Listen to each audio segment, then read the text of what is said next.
So I'm going to give you that story a bit. So in 1993, I was 11. My mom came and said, you guys, my sister and I want you to go and visit my family. My mom's family was in Eldoret, Burnt Forest. And I remember we had heard rumors of war. And because, of course, I know many people might not have known, because if you don't have relatives there, you might not know. But we used to keep up with the news because mom's family was there. And when my mom said that, I went to her and I told her, Mom, I don't want to go. I'm afraid. And she said, why? And I said, what if war erupts? And she told me, Gadhoni. She told me in Kikuyu, tiga o shaitani. Tiga mauduma shaitani. Sonny, stop being devilish. Stop thinking about like devilish things. And I remember those words were so poignant because they sat on me so heavily. And anytime I wanted to be afraid, anytime I wanted to say how I was feeling, because I was feeling like I do not want to go. It was such a struggle. I was 11. And I told my mom, I do not want to go. And she reprimanded me. And we went. Long and short of it is, I think that was the first traumatic experience that I had in my life, and the traumatic experience that I concealed, covered, something that I came to deal with in 2007 when Kenya was experiencing post-election violence. Because we arrived on the first day. I'm gonna read for you again. I think everything in my life, I've written everything in my life. People like, oh, there's a dollar here. I've written everything in my life. So let me read for you. So this is another book I'd written called I Blame Myself. So we remained at the church for days. Christmas found us in the church with no clothes, no change. Okay, I'm going to repeat that. So we remained at the church for days. Christmas found us at the church with no clothes to change into and no food to eat. But we were thankful we were alive. The inhospitable church became our home. A residence without a bed or food, a home that offered neither comfort nor peace. We spent chilly nights under the pews. Daytime ushered in the same routine. We children wandered about with full realization that our games were cosmetic. The women worried about what to feed us. Under the guard of men, the women who needed to feed their families harvested maize from the nearby shambas, gardens. Boiled over an open fire, the maize provided meals for 2 days. I cannot recollect the exact day, but it must have been the third day, when the government sent Red Cross to bring us food with helicopters. We got maize flour and all that. So we got there.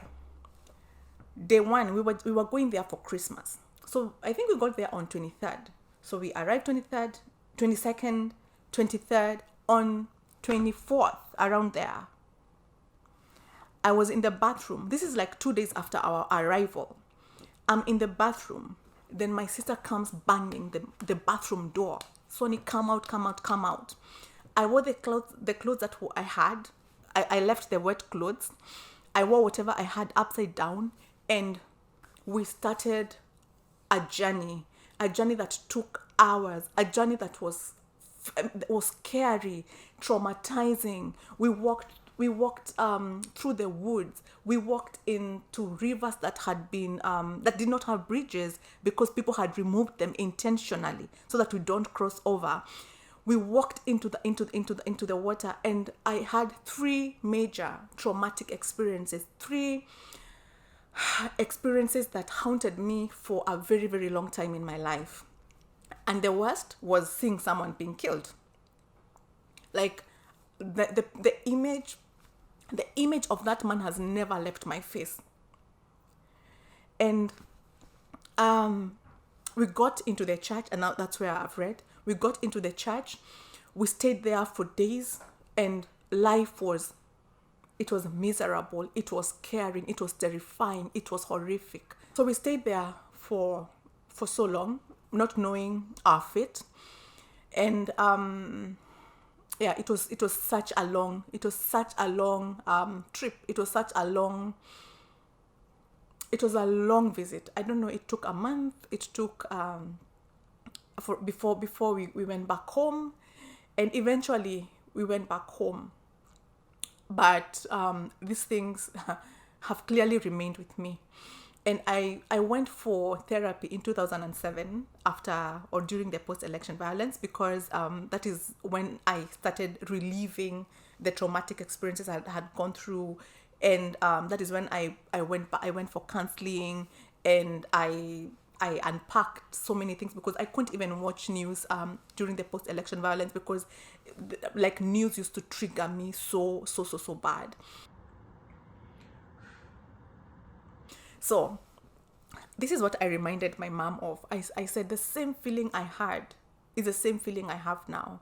So I used to say that I'm highly intuitive, but then later I think spiritually graduated intuition is discernment. But I came to realize that it's actually the spirit or the gift of discernment. And I think it's a gift that we should ask God to give us as Christians. I'm not saying I'm not 100% discerning. I have made mistakes in my life. I have been where God does not want me to be. I have been engaged and involved in and with things that I shouldn't have been involved with. The minute that you forget life is spiritual, the minute that you forget that, oh, okay, I'm supposed to seek God in this, I'm supposed to seek God in everything, I can just take a minute. Instead of answering immediately, someone asks you, you can take a moment and say, okay, I'm gonna call you back. The same strategy we use when you're learning how to exercise our boundaries by saying no. The way I love to say, don't answer immediately when someone asks you, like, are you able to do this? Don't answer immediately. Tell them, wait a minute, I'm gonna get back to you, so that you don't make an emotional decision. It's the same thing when something happens. Just take a moment, ask God, am I supposed to go for this trip? Am I supposed to go? Discernment. So I'll tell you what happens. And I had mentioned that I reminded mom of the feeling I had in 1993, and I said, this is how I feel like right now.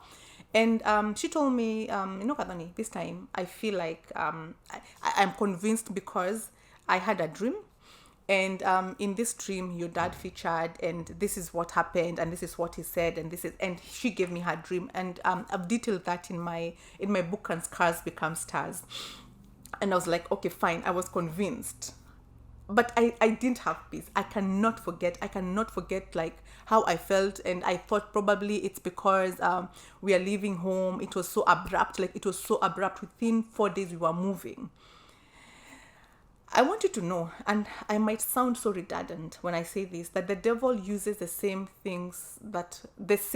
route or the same method that the Lord uses, because he's not a creative. I've said this so many times. He is a thief, and he's always stealing the strategies and the ideas that God uses.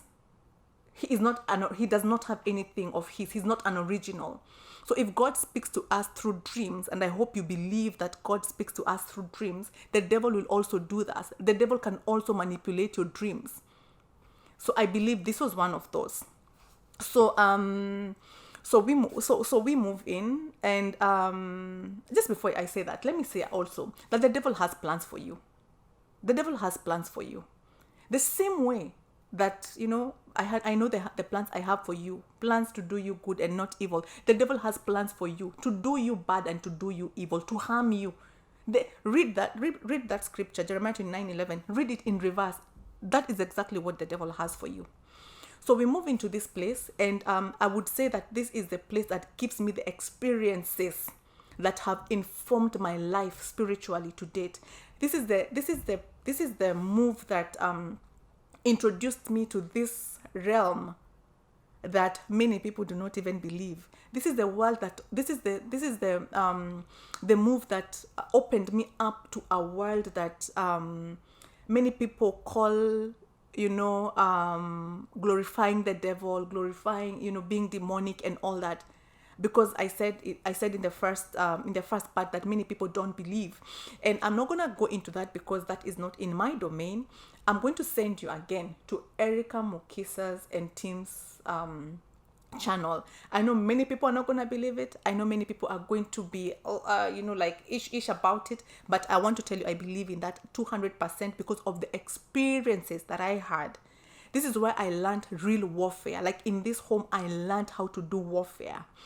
And I could see the results. And I could see what would happen when I'm not engaged in warfare. And I could see what was happening when I engaged in warfare.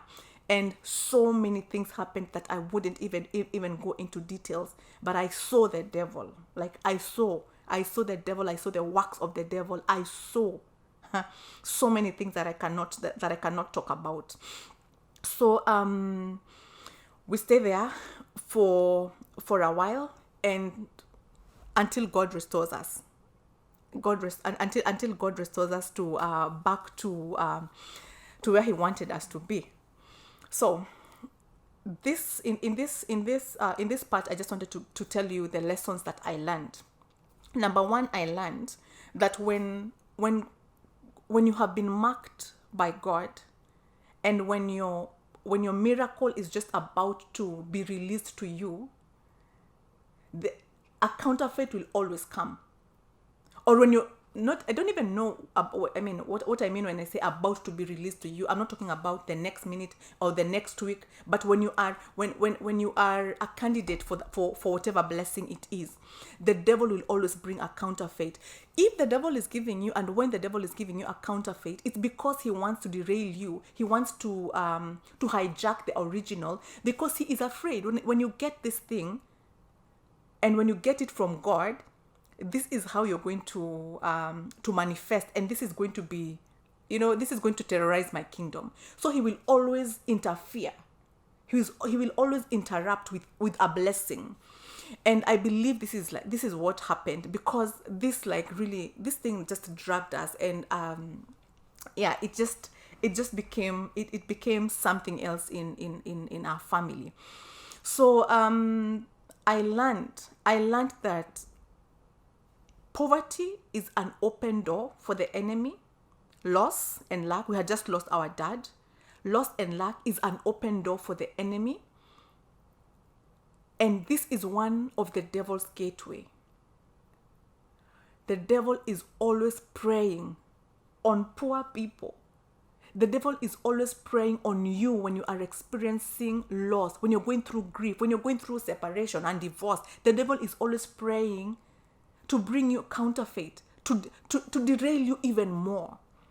And it will look like the original. He's always looking forward to come and fill that void very, very quickly, so that you can lose everything that God has and had for you. I've listened to so many stories in Kenya. We have amazing people like that bring like lived experiences from Lynn Goge, from Medha Kagoni, from, let me mention them, from, I don't know, Wanjiko, I don't know what her other name, but I listen to these stories, and I have a book where I have written so many of these people. I've noticed childhood traumas, loss, especially loss of parents. Kids will say, when I lost my parents, this happened. I feel like loss and lack open you up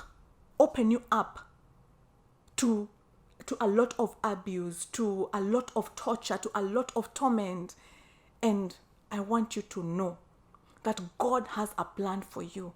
And I do not want you to forget that the devil has a plan for you too. But I also don't want you to live in fear. I want you to know that the devil was defeated many, many years ago. And when we are walk spiritually, when we are walk with things that happen in the spiritual realm, we're not glorifying the devil. We are just aware of what he is capable of doing, and we keep reminding him of what was done 2,000 years ago.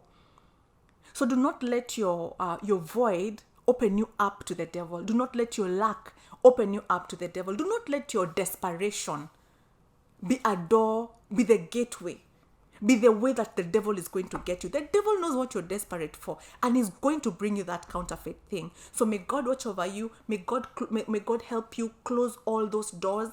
I invoke the blood of Jesus in all those voids.